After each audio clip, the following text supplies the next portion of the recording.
जय श्री कृष्ण। राधे राधे।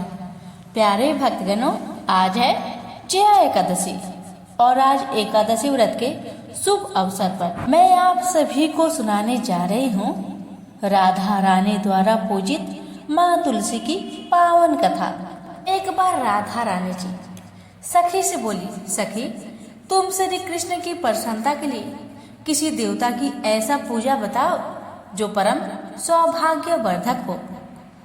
तब समस्त सखियों में श्रेष्ठ चंद्रनन्ना ने अपने हृदय में एक क्षण तक कुछ विचार किया। फिर बोली, चंद्रनन्ना ने कहा, राधे, परम सौभाग्यदायक और श्री कृष्ण की भी प्राप्ति के लिए वरदायक व्रत तुलसी की सेवा। तुम्हें तुलसी का सेवा का ही नियम लेना चाहिए, क्योंकि तुलसी का यदि स्पर्श अथवा ध्यान, नाम, संकीर्तन, आरोपण, सिंचन किया जाए तो महान पुण्यप्रद होता है। राधे, जो प्रतिदिन तुलसी की 9 प्रकार से भक्ति करते हैं वे कोटि सहस्त्र योग तक अपने उस सत्कृत्य का उत्तम फल भोगते हैं। मनुष्य की लगाई हुई तुलसी जब तक शाखा पर शाखा, बीज, पुष्प और सुंदर दलों के साथ पृथ्वी पर बढ़ती रहती है, तब तक उनके वंश में जो जो जन्म लेता है वो सभी वो हजार कल्पों तक श्री हरि के धाम में निवास करते हैं। जो तुलसी मंजरी सिर पर रखकर प्राण त्याग करता है वो सैकड़ों पापों से युक्त क्यों न हो, यमराज उसकी ओर देख भी नहीं सकता। इस प्रकार चंद्रनन्ना की कही बात सुनकर राजेश्वरी श्री राधा ने साक्षात श्री हरि को संतुष्ट करने वाले तुलसी सेवन का व्रत आरंभ किया। केतकी वन में 100 हाथ गोलाकार भूमि पर बहुत ऊंचा और अत्यंत मनोहर श्री तुलसी का मंदिर बनवाया, जिसकी दीवार सोने से जड़ी थी और किनारे किनारे पद्म राग मणि लगी थी। वह सुंदर सुंदर पन्ने हीरे और मोतियों के परकोटे से अत्यंत सुशोभित था और उसके चारों ओर परिक्रमा के लिए गली बनाई गई थी, जिसकी भूमि चिंतामणि से मंडित थी। ऐसे तुलसी मंदिर के मध्य भाग में हरे पल्लवों से सुशोभित तुलसी की स्थापना करके श्री राधा ने अभिजीत मुहूर्त में उनकी सेवा पारण की। व्रत आरंभ करके उन्होंने प्रत्येक मास पृथक पृथक रस से तुलसी को सींचा। कार्तिक महीने में दूध से सींचा, मार्गशीर्ष मास में ईख के रस से सींचा, पौष में दक्षरा रस से, माघ में 12 मासी आम के रस से, फाल्गुन मास में अनेक वस्तुओं से मिश्रित मिश्री के रस से और चैत्र मास में पंचामृत से सींचा। और वैशाख कृष्ण प्रतिपदा के दिन उद्यापन का उत्सव किया। उन्होंने 2 लाख ब्राह्मणों को 56 भोगों से तृप्त करके वस्त्र और आभूषणों के साथ दक्षिणा दी। मोटे मोटे दिव्य मोतियों का एक भार और स्वर्ण का एक कोटि भार श्री गंगाचार्य को दिया। उस समय आकाश से देवता तुलसी मंदिर पर फूलों की वर्षा करने लगे। उसी समय स्वर्ण सिंहासन पर विराजमान हरिप्रिया तुलसी देवी प्रकट हुई। उनके 4 भुजाएं थी, कमल दल के समान विशाल नेत्र थे, 16 वर्ष की सी अवस्था और श्याम कांति थी। मस्तक पर हेममय किरीट प्रकाशित था और कानों में कंचनमय कुंडल झलमला रहे थे। गरुड़ से उतरकर तुलसी देवी ने रंगवल्ली जैसे श्री राधा जी को अपनी भुजाओं से अंक में भर लिया और उनके मुख चंद्र का चुंबन किया।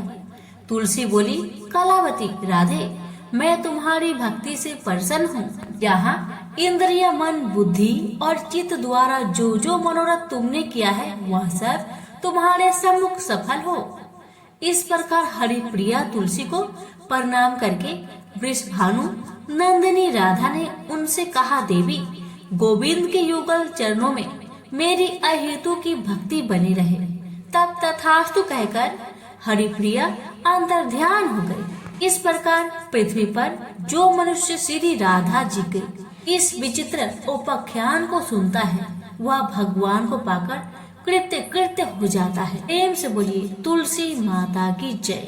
एक ब्राह्मण था, वह प्रतिदिन मंदिर जाता था। वह प्रतिदिन तुलसी माता का पूजा करता था। वह तुलसी माता से प्रतिदिन प्रार्थना करता था कि हे तुलसी महारानी, मेरे को आनंद करना। तुलसी माता ने सोचा कि यह ब्राह्मण तो बहुत सीधा है और गरीब है और प्रतिदिन मेरी पूजा पाठ करता है। मैं इसके लिए कुछ न कुछ करना चाहती हूँ। तुलसी महारानी ने क्या किया, एक कन्या का रूप बनाकर बैठ गई और उस ब्राह्मण को बोली कि ब्राह्मण, मैं तेरा घर आना चाहती हूँ। ब्राह्मण ने सोचा कि मेरी 6 लड़कियां तो पहले से ही है और 7 लड़कियों का मैं कैसे पालन पोषण करूंगा, लड़कियों की शादी कैसे कराऊंगा, मेरे पास तो कुछ ऐसा भी नहीं है। यह विचार करके वह बहुत परेशान रहने लगा। उसको अब तो खाना पीना भी नहीं भा रहा था। उसकी पत्नी ने एक दिन कहा, क्या बात है, आजकल आप बहुत दुखी रहते हैं, क्या कोई परेशानी है, मुझे बताइए। तो इस पर ब्राह्मण बोला कि मैं रोज मंदिर जाता हूँ, वहाँ पर एक छोटी सी सुंदर कन्या बैठी रहती है और वह मुझसे कहती है कि ब्राह्मण, मैं आपके घर आऊंगी। यही सोचकर मैं काफी परेशान रहने लगा हूँ। मेरी तो पहले से ही 6 लड़कियां हैं, अगर उसे लेकर चलाऊंगा तो 7 लड़की हो जाएगी, फिर मैं सबका पालन पोषण कैसे करूंगा। ब्राह्मणी बोली, अरे इसमें परेशान होने की क्या बात है, आ रही है तो आने दो। ब्राह्मण बोला कि पहले से ही अपने 6 लड़कियां तो है ही, उनकी भी तो अपनी शादी भी करवानी है। तो इस पर ब्राह्मणी बोली कि अरे ये तो कोई बात नहीं है, अपनी 6 लड़कियां की शादी करवाएंगे, वैसे ही 7वीं की भी करवा देंगे, अपन 7 लड़कियों की शादी साथ में करवा देंगे। अगले दिन जब वो ब्राह्मण मंदिर गया तो उस छोटी कन्या ने पूछा, ब्राह्मण, मैं आपके घर आऊं? तो ब्राह्मण बोला, हाँ चल बेटा चल। उनको वो अपने घर लेकर आ गया। इसी माता के कन्या के रूप में ब्राह्मण के घर में आने पर घर आनंद ही आनंद हो गया। घर में लक्ष्मी की बारिश हो गई। जब ब्राह्मण 7 कन्याओं की शादी के लिए वर ढूंढने जाने लगे तो उस छोटी सी कन्या ने कहा कि मेरे तो शालिग्राम जी के मंदिर में जाकर शालिग्राम जी को बोलना कि वह बारात लेकर आए। मेरी 6 बहनों के लिए आप अपने इच्छा अनुसार वर ढूंढ लेना। तुलसी महारानी के मेहरबानी से, उनकी कृपा से उसके तो सब जेवर कपड़ा खाना सब तैयार हो गए और अच्छी धूमधाम से उनकी शादी भी हो गई। और उस ब्राह्मण के तुलसी माता टुटमान हुई। तुलसी माता, जैसे आप ब्राह्मण पर अपनी कृपा बरसाए वैसे हम पर भी कृपा बरसाना, और जैसे आनंद ब्राह्मण के करा वैसे हम सब की करना। प्रेम से बोलिए तुलसी महारानी की जय। तुलसी से जुड़ी एक कथा बहुत प्रचलित है। श्रीमद् देवी भागवत पुराण में इनके अवतरण की दिव्य लीला कथा भी बनाई गई है। एक बार शिव ने अपने तेज को समुद्र में फेंक दिया था। उससे एक महातेजस्वी बालक ने जन्म लिया। यह बालक आगे चलकर जलंधर के नाम से पराक्रमी दैत्य राजा बना। इसकी राजधानी का नाम जलंधर नगरी था। दैत्यराज कालनेमी की कन्या वृंदा का विवाह जलंधर से हुआ। जलंधर महाराक्षस था। अपनी सत्ता के मध्य में चूर उसने माता लक्ष्मी की पाने की कामना से युद्ध किया, परंतु समुद्र से ही उत्पन्न होने के कारण माता लक्ष्मी ने उसे अपने भाई के रूप में स्वीकार किया। वहां से पराजित होकर वह देवी पार्वती को पाने की लालसा से कैलाश पर्वत पर गया। भगवान देवाधिदेव शिव का ही रूप धरकर माता पार्वती के समीप गया, परंतु माँ ने अपने योग बल से उसे तुरंत पहचान लिया तथा वहां से अंतर ध्यान हो गई। देवी पार्वती ने क्रोध होकर सारा वृत्तांत भगवान विष्णु को सुनाया। जलंधर की पत्नी वृंदा अत्यंत पतिव्रता स्त्री थी। उसी के पतिव्रत धर्म की शक्ति से जलांधर न तो मारा जाता था और न ही पराजित होता था। इसलिए जालंधर का नाश करने के लिए वृंदा के पतिव्रत धर्म को भंग करना बहुत जरूरी था। इसी कारण भगवान विष्णु ऋषि का वेश धारण करके वन में जा पहुंचे, जहां वृंदा अकेली भ्रमण कर रही थी। भगवान के साथ दो मायावी राक्षस भी थे, जिन्हें देखकर वृंदा भयभीत हो गई। ऋषि ने वृंदा के सामने पल में दोनों को भस्म कर दिया। उनकी शक्ति देखकर वृंदा ने कैलाश पर्वत पर महादेव के साथ युद्ध कर रहे अपने पति जलंधर के बारे में पूछा। ऋषि ने अपने माया जाल से दो बानर प्रकट किए। एक बानर के हाथ में जलंधर का सिर था तथा दूसरे के हाथ में धैर्य। अपने पति की यह दशा देखकर वृंदा मूर्छित होकर गिर पड़ी। होश में आने पर उन्होंने ऋषि रूपी भगवान से विनती की कि वह उसके पति को जीवित करे।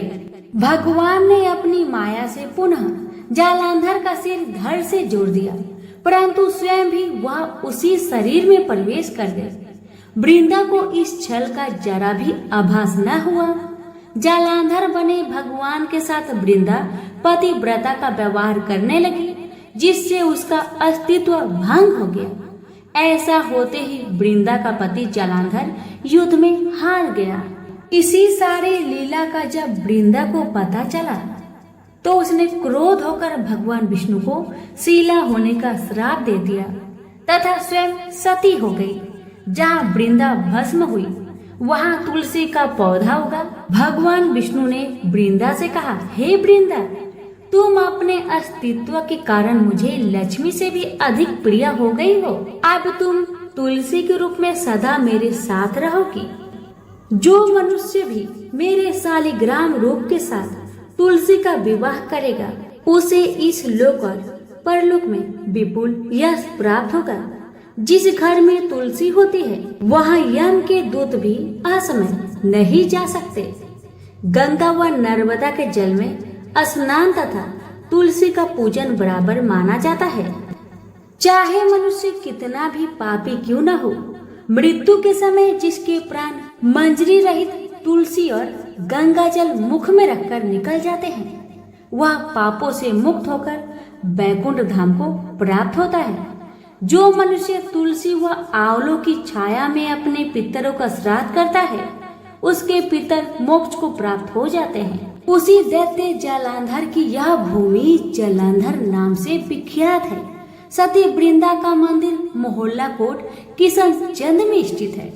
कहते हैं इस स्थान पर एक प्राचीन गुफा थी जो सीधी हरिद्वार तक जाती थी।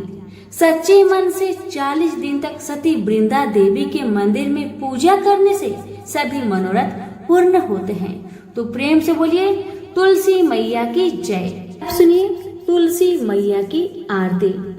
जय जय तुलसी माता मैया, जय तुलसी माता, सब जग की सुखदाता, सबकी बर माता।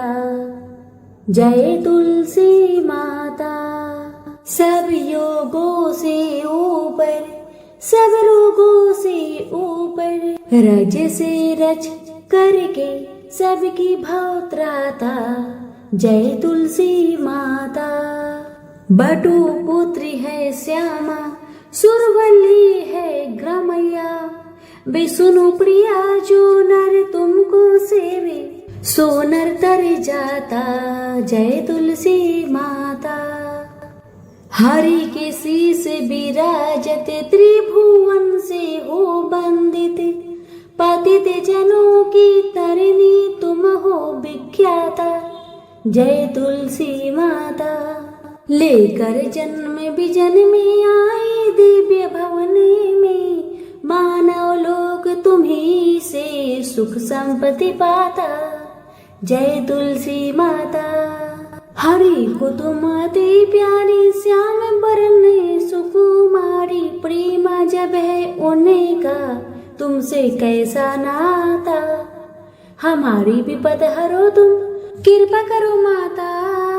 जय तुलसी माता, जय तुलसी माता।